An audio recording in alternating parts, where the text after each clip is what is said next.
हे बघा, दिवसानंतर आज बाहेर आलो होतो कारण मला माझ्या कामातनं वेळच मिळत नाही. आणि ये सब क्या देखना पड़ रहा है. आम्ही दोन अच्छा है मैं अंधा हूं. किचन फ्री होतं. तिघीजणी अशा पद्धतीत शॉपिंग करतायत, अशा पद्धतीमध्ये किचन शोधतायत जसं काही खूप मोठं काहीतरी यांना घ्यायचंय. फायनली आमची बॅगची खरेदी करून झाली होती. हे ते शॉप होतं जिथं आम्ही खरेदी केली होती. आणि बघा अजून हे लोक एवढे व्यस्त आहेत किचन बघण्यामध्ये, जसं काही यांना खूप मोठा खजिनाच दिलाय त्यांनी. जसं या पद्धतीत ह्या सगळ्या निरखून शोधून गोष्टी घेत होत्या. शेवटी माणसाने हे किचन निवडलं आणि माझ्यासाठी हे किचन निवडलं. फायनली आम्ही पेमेंट वगैरे केलं. पहिल्यांदाच मी ऑनलाईन पेमेंट करणारी मुलगी ना, आज कॅश पेमेंट केलं होतं म्हणजे ती मी. कारण आणि नंतर ना आम्ही हे शॉप आहे जे तुम्हाला मी दाखवते, जिथं आम्ही बॅग घेतली. आणि खूप वेळ फक्त दोन बॅग खरेदी करायच्या होत्या, ज्या त्या या बॅगा आहेत ज्या आम्ही खरेदी केलेल्या आहेत. पण जवळजवळ 1.5 तास ह्या मुलींनी बॅग सिलेक्ट करण्यासाठी लावला होता.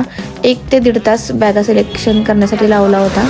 शेवटी मीच वैतागून गेले होते. फायनली आमचं झालं आणि आम्ही बॅग वगैरे घेऊन आता दुसऱ्या, कारण आजचा दिवस आम्ही जरासा खरेदीसाठीच काढला होता आणि त्यासाठी आम्ही पुढे निघालो.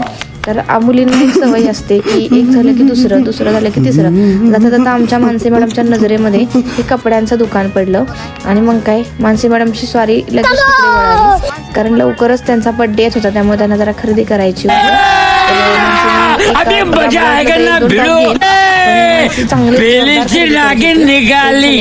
एक झालं की एक असे तिने जवळजवळ 5-6 टॉप घेतले त्या दुकानातून. आणि तिचं सिलेक्शन चालू होतं कारण तिचा बर्थडे येणार होता ना, मग बर्थडेच्या आधीची तयारी तिची जोरदारच होती.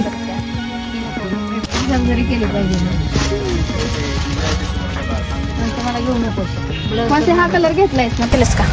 चला, अजून कुठल्या दुकानात जायचं असेल तर ते पण सांगा. आज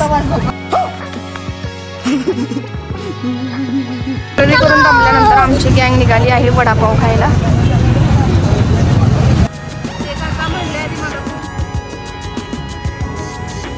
वडापाव मला खूप आवडतो आणि वडापावपेक्षा पण जास्त मला इथे गेल्यानंतर तिथल्या मिरच्या खायला खूप आवडतात. तर आमचा वडापाव खाऊन झाला होता आणि आज काही मोकळा दिवस होता, स्वतःसाठी थोडासा वेळ काढला होता. तर आम्ही उगाचच इकडे तिकडे भटकत होतो आणि जाताच आमच्या नजरेस पडले ह्या कढया. उन्हात बसून या मावशी ते सगळं सामान विकत होत्या. खूप कष्ट करतात लोक आयुष्यामध्ये. तर तिथे आम्हीही गेलो कारण मलाही वेगवेगळ्या गोष्टी खरेदी करायला खूप आवडतं. तर तिथे मला कढई आवडली होती, पण ठीक आहे आम्ही नाही घेतली. तिथून पुढे आम्ही गेलो स्वेटर घ्यायला, कारण आत्ता जरी उन्हाळा असेल तरी हा व्हिडिओ आधीचा आहे. आम्हाला कामामुळे व्हिडिओ पोस्ट करायला जमत नाही. तर तिथं जाऊन आम्ही खरेदी केली स्वेटर्सची. आणि स्वेटर्स खूप छान आणि वेगवेगळ्या प्रकारचे स्वेटर होते. ह्या मावशी उन्हामध्ये उभे राहून दिवसभर स्वेटर विकतात. लोक खूप कष्ट करतात, म्हणजे आपण एखाद्या व्यक्तीच्या कष्टाची तुलनाच नाही करू शकत की कोण किती कष्ट करत असेल.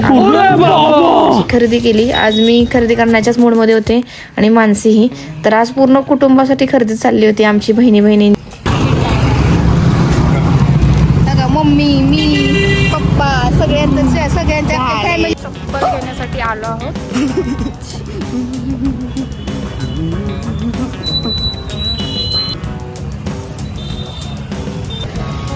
सगळ्या गोष्टींची शॉपिंग. आम्ही बॅस आईस्क्रीममध्ये आलेलो आणि आईस्क्रीम खायला जमलेले त्यांच्याबरोबर जमलेली मी. बॅसामध्ये आल्यानंतर मला लस्सी किंवा लस्सी विथ आईस्क्रीम खूप आवडतं, खूप म्हणजे खूप आवडतं. आता आम्ही घरी जायला निघालो, परंतु आमची खरेदी काही संपत नव्हती. तर आम्हाला असा स्टॉल दिसला तर आम्ही लोक तिथेही थांबलो आणि तिथे थोडीशी खरेदी केली आणि फायनली घरी पोचलो. तर आज घरी पोचल्यानंतर जी काही खरेदी केली होती ती सगळ्यांसाठी केली. कौतुकच नसतं हिला. आपण जेव्हा आपल्या पैशाने आपल्या आईवडिलांसाठी, आपल्या घरातल्या माणसासाठी ज्या काही वस्तू आणतो ना, त्याचा आनंद काही खूप म्हणजे सांगण्यासारखाच नसतो. तो खूप मोठा आनंद असतो, तो व्यक्त नाही करता येऊ शकत. आणि आम्हाला दोघींनाही बहिणींना स्वतःचा खूप अभिमान वाटतो. तर आज माझा डेकोरेशनचा बिझनेस आहे, मी स्वतः मेकअप आर्टिस्ट आहे. त्यामुळे आम्ही दोघी स्वतःच्या पायावरती उभ्या आहोत आणि आम्ही आमच्या कुटुंबासाठी भरपूर गोष्टी करू शकतो, याचा आम्हाला खूप अभिमान आहे. आणि बघा किती छान वाटतं आपल्या कुटुंबासाठी आपण छोट्या छोट्या गोष्टींमधून खूप मोठा आनंद घेता येतो मित्रांनो. खूप छान वाटतं आपल्या कुटुंबाच्या चेहऱ्यावरचा आनंद बघून. आणि आनंद मिळवण्यासाठी खूप मोठ्या गोष्टी कराव्यात असं काही नसतं. छोट्या छोट्या गोष्टींमधूनही खूप मोठा आनंदही मिळू शकतो. तुम्ही आमचा हा व्हिडिओ शेवटपर्यंत नक्की पहा, लाईक करा, सबस्क्राईब करा आणि आवडला तर कमेंट करायला विसरू नका. थँक्यू.